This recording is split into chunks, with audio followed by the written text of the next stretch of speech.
Hey guys, welcome to another video. I am Tipu from Bangladesh. And I'm Livia and from the Netherlands. And this is the 5th episode of our love story. And in the last episode you learned how Tipu had such a hard time on coming to Belgium at the age of 17 without his parents and all the struggles he faced. It was really tough decision, but I'm glad that I took this decision. Because otherwise we could never have met. Right? True. So, what you was doing when I was going to adventure to come to Belgium 1980 to 1985? So between 15 and 19, I was really struggling and searching for what did I really wanted. I mean, my mom had not been happy with, two relationships. She was struggling. My first dad died when I was 9. My second dad died far too early and they divorced. And I had seen all the things that doesn't work out and that make people unhappy. So I realized I need to find out the right partner in my life so that I can have a happy family. So I was very motivated, you can say. I can say it clearly because I'm a boy at the time and I didn't think about the family at that age. But girls, yes. Yes. So I was very much into what is it that I want? What kind of husband I want? At that time I was 19, right? I was just 19. But my mother had already kept me very free between the age of 15 and 18 because my dad was always very strict. We were not allowed to do anything. Now the day we met, I was still living in the Netherlands and you were in Brussels. Yes, I was living in Brussels and while I was studying in Brussels, I was working as a student part-time in an Indian restaurant. Yes. And guess what? She loves Indian food. So that you heard it in a former episode. First, I didn't like Indian food at all. I thought I didn't like it. But then my parents took me to an Indian restaurant and everything changed. So if that wouldn't have happened, I would also never have gone to the Indian restaurant the day we met. And I will probably meet somewhere else. Yeah. Oh yeah, that could be true also, yeah. Yes. So I was actually working for a Japanese bank in Amsterdam. And they asked me to help go to their branch. We were just starting up their branch in Amsterdam. And to learn about all the systems and to copy them and implement them in Amsterdam. But to do that, I had to stay a couple of weekends in Brussels. Now I loved adventure, I loved traveling, and so that was no problem for me. And the restaurant was in a place outside of city center, and it was a Friday evening. The restaurant was fully booked. Yes. There was no place left. Even we refused a lot of people. And around what time? I will tell you what happened before that because it was very coincidental that I arrived at that restaurant. Yes. So I was staying at the Hotel Chambord in Brussels. Remember the square? Yes, it's in Porte de Namur. Porte de I don't know Namur, if you know yes. anybody. It's Porte de Namur. So I went to the receptionist and I asked them, can you tell me where I can eat at an Indian restaurant? And he gave me an address, but happened to be, I went there, it was a very dark street, it was very scary, there was nobody walking on the street, and I finally found the restaurant. It was on the corner of a building, an old, deteriorated building. And it was closed, it didn't exist anymore. I said, oh my goodness, what am I gonna do now? I'm walking here in the darkness, in a city I don't know. And I was thinking oh my goodness, I have to follow my intuition. I'm just going the first street to the right. Then I arrived in an alley, in a dark alley, small street, and then which direction I'm going now? And this time we didn't have any GPS or phone or anything. So I thought, okay, let's follow again my intuition. I'm going again the first street to the right. And then I arrived at which street? It was Chaussée de Wavre. Chaussée de Wavre, at the end of Chaussée de Wavre. Yes. And I was looking, I just want to eat. I was so hungry by that time. And then I suddenly saw a restaurant. It was a Pakistani restaurant. I said, that must be close to an Indian restaurant. So let's go and have a look. Outside, it didn't look so great. I mean, you know, it was not a cozy restaurant, but it's but I was hungry, so let's go. Let's try this. I was very motivated to get my food very quickly. I opened the door, and it was packed of people, and I thought, this is a good sign. It's packed. But then again, it seemed there was no place for me. I was about to shut the door until somebody called and said, ma'am. It wasn't him, by the way. It was not me. He said, ma'am, we'll find a place for you. Come. So I had to wait a little bit, and then I got a table for two.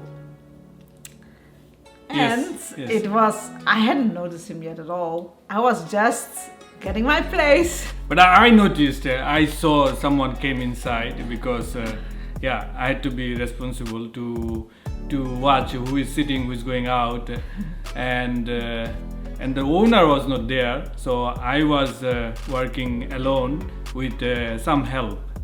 Yes, and this person was serving me. Now, I placed my order, and I noticed this guy was passing on me already. He liked me, but I didn't like him. And then I just started to look around, and then in the corner of the restaurant I noticed this incredibly handsome young man. This guy. He was not just handsome in terms of good looking, but you could see he had this charisma, this kindness over him. And I was observing him, and I was very much intrigued. He was like serving a group of about 20 people. Yeah. And they were all like screaming through each other. It was chaotic. Yeah, it was chaotic. I want this, no, I don't want this. And I was watching how he was reacting and how he was dealing with this group. And I was very much impressed how he stayed calm, how he stayed friendly. Now, knowing that my dad and my stepdad were everything except that, they were very nervous, they were very not at all patient at all. I loved this characteristic of him. So I thought, I need to get to know this guy. How am I going to get to know this guy? He's not serving me. He's at the other side.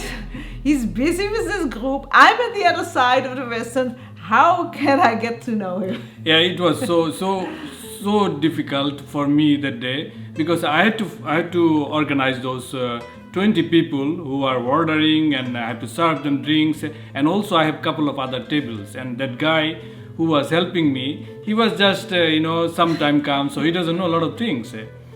So yeah, but I stayed calm, because I said myself, if I become frustrated or become nervous, then I couldn't make it.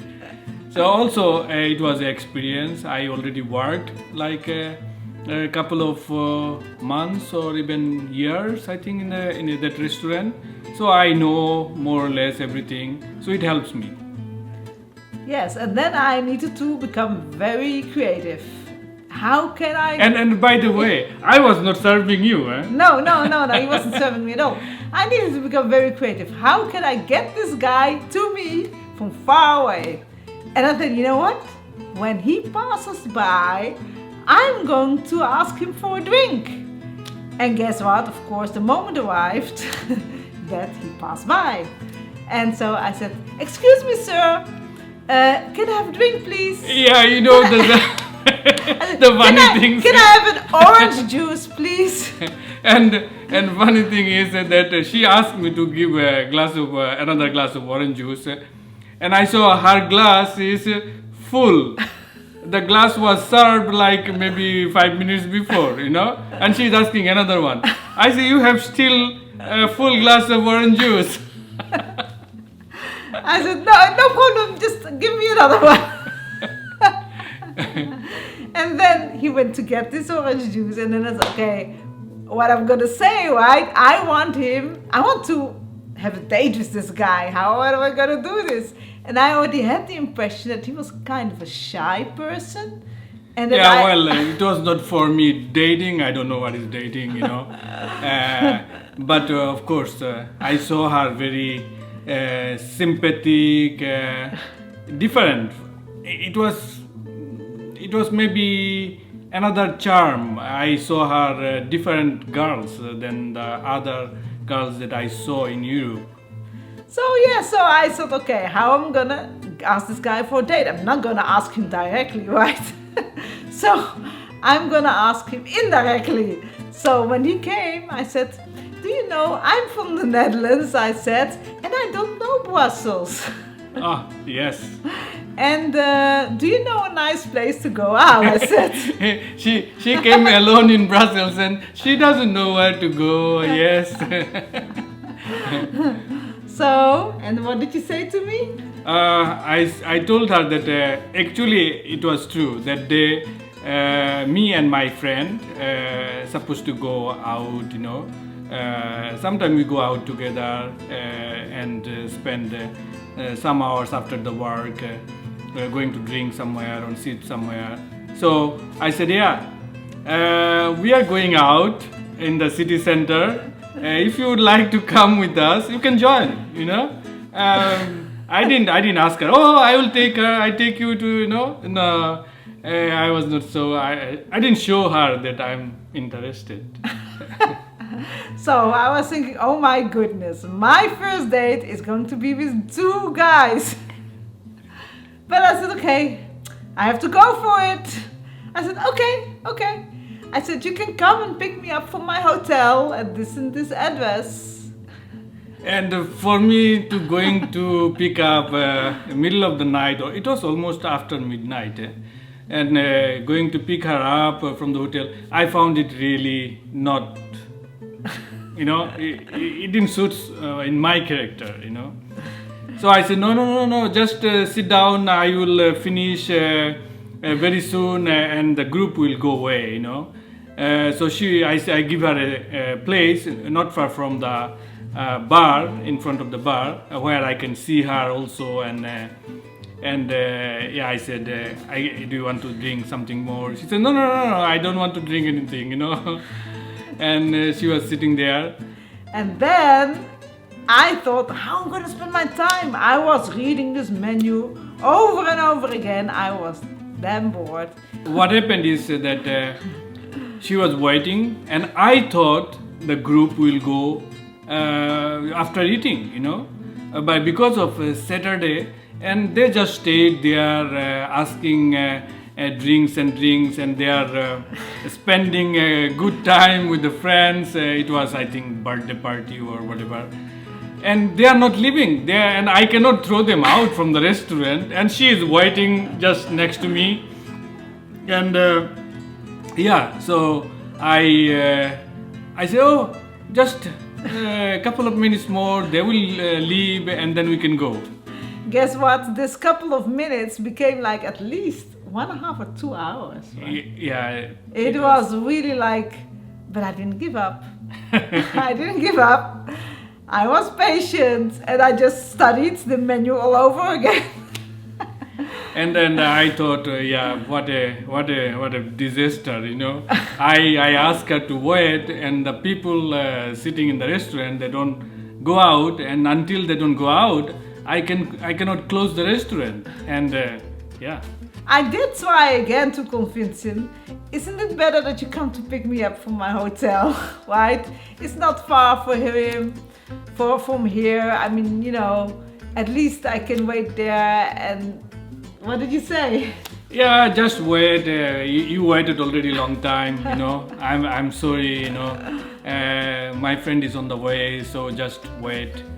And then my friend came, and We went in Brussels city center, and it was really fun walking. Yes, so I was walking there with two men that took me to a very nice bar. Yes. Yeah, first we walk in Grand Place, and it was a very famous bar, restaurant. It's called fullest. Yes. At that time, that one was for the young generation is the most wanted place to go there. It's like an art deco place, very beautiful. Beautiful inside, yes. We were sitting on the terrace outside, and I must say that I found the situation so awkward that I just made jokes. I was normally a very jokeful person. Yeah, I realized that she is laughing very strange, you know. I was like, in a way, uncomfortable at the same time. I was still having a good time because it was weird dating two guys, right? But well, it was not that I dated exactly for her, because it was that I already make appointment with my friend. Hey, let's go have a drink. So it was just, and I just bring her along, you know. Yes. And I never thought in my life that she will be sticking with me all my life. So we went to dance because I love dancing, and I was thinking I need to find out if this guy loves to dance. And after the drink, I knew one discotheque not far from there, and I told her that I know some place where we can go and have dance and drink and you know. Do you recall the name of the place? I don't recall the name of the discotheque, but it was in Grand Place itself, in Brussels city center, Grand Place. Like in the caves. Right? It's a little bit in the cave, yeah. Yes. It's a half above the ground and half on the ground. So we went there. We had a really good time. She danced very well, you know. I am not a good dancer, but she was a really good dancer, and I was impressed how good she was dancing. And I was observing, did he like dancing? Because it doesn't matter if he danced good or not, as long as he was willing to dance with me. Yeah, I can just move around, you know, but I was not at all close to her, you know. She was doing very good. So this is one of my criteria. I passed. That he liked to dance, right?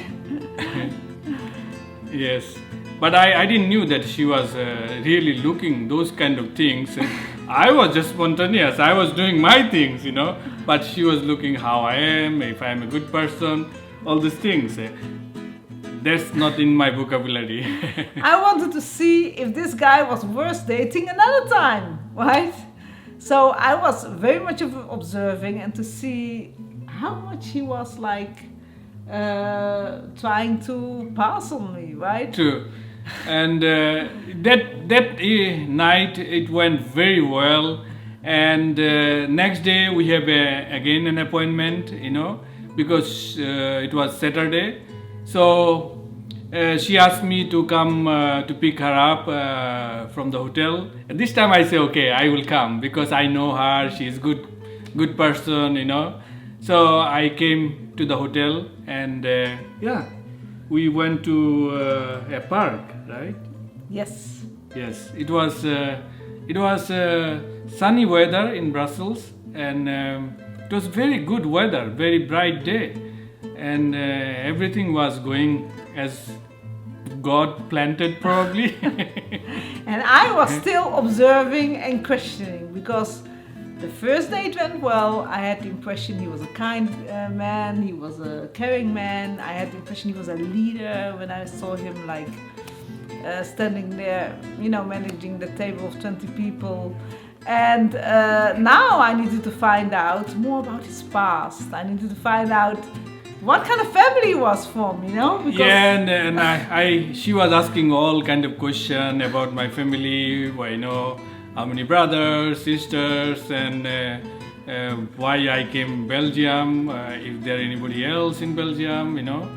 So all kind of things, and I was very intrigued, I must say. I was very intrigued to hear that at the age of 17 he came all the way from Bangladesh, and I said, I like that. That's bravery, that's boldness, like adventurous.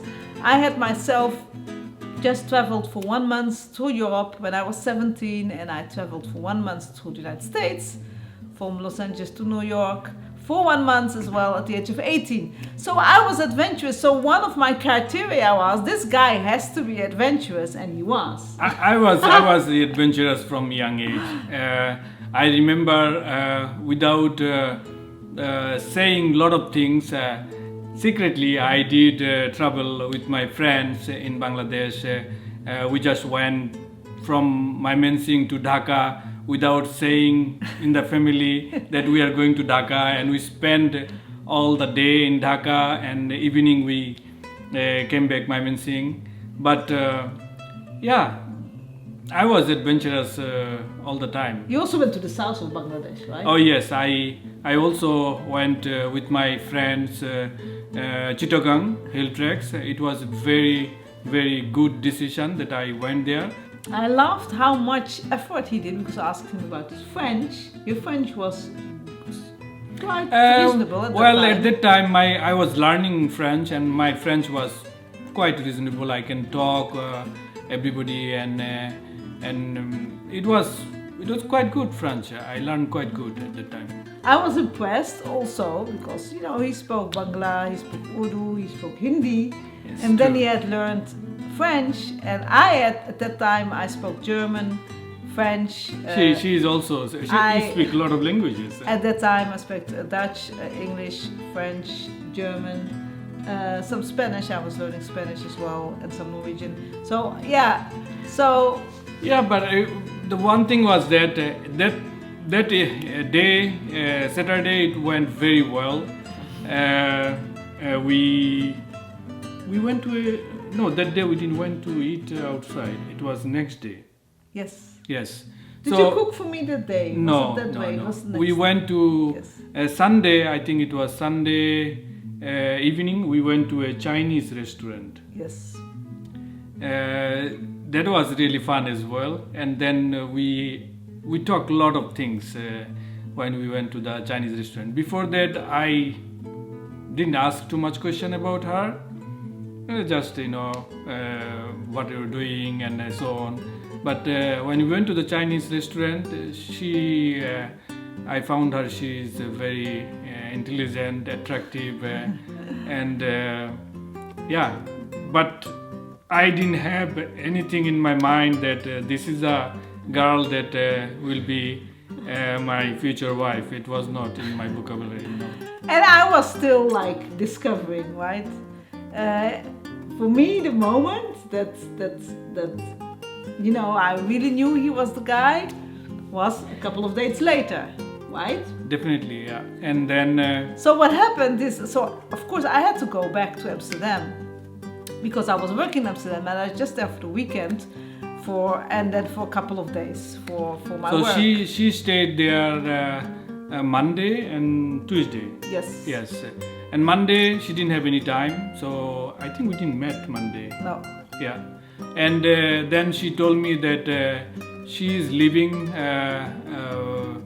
Netherlands in the afternoon, Tuesday afternoon. So I said, okay, I will come to see off you in the station. And I think if she was a little bit surprised that I will say I will come to see you off, and I think she likes it.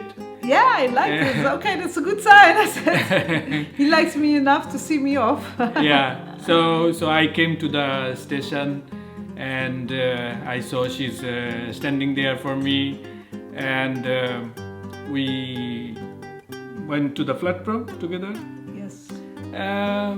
It was really hard to give see off at the time for me. I felt like some kind of connection.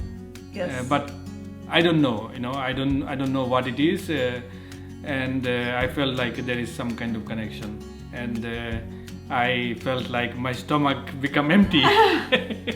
that the train is going. I was waving, you know. So it was started from there. We started slowly getting very feeling more feelings for each other, right? So if you wanted to know more, there is a lot of other things happens after that. And what happens, we will probably explain it in another video. And not probably, for sure. Okay, sure. And next, this is episode 5. The next will be episode 6. We will explain about it, what happens. And let us know in the comments below if you have any questions. Maybe you want to know more about us. And in the next episode, we're gonna explain you all the things that made what us happens afterward. Decide it was challenging. The right afterward is more challenging, I think. But it worked. Yes. And if you like this video, subscribe to our channel. Yes. And we have a lot of videos in our channel. Yes. Right? So our channel, if you haven't discovered it yet, our channel is about all the things that make you live life to the fullest. So that could be traveling, eating, spending quality time with the family, cooking with the family, going places, eating healthy food, because to live life to the fullest, you need to eat healthy food. True. And our life lessons to keep love strong and flourishing for right now, how many years, 29? 30 years. 30 years. Yeah. We got married in 1991. 1991, so 29 years. 22 is very close to 30 years. Yes. So anyway, look forward to seeing the next video, and I really look forward to see your comments. Thank you for watching. Bye-bye. Bye-bye. Take care.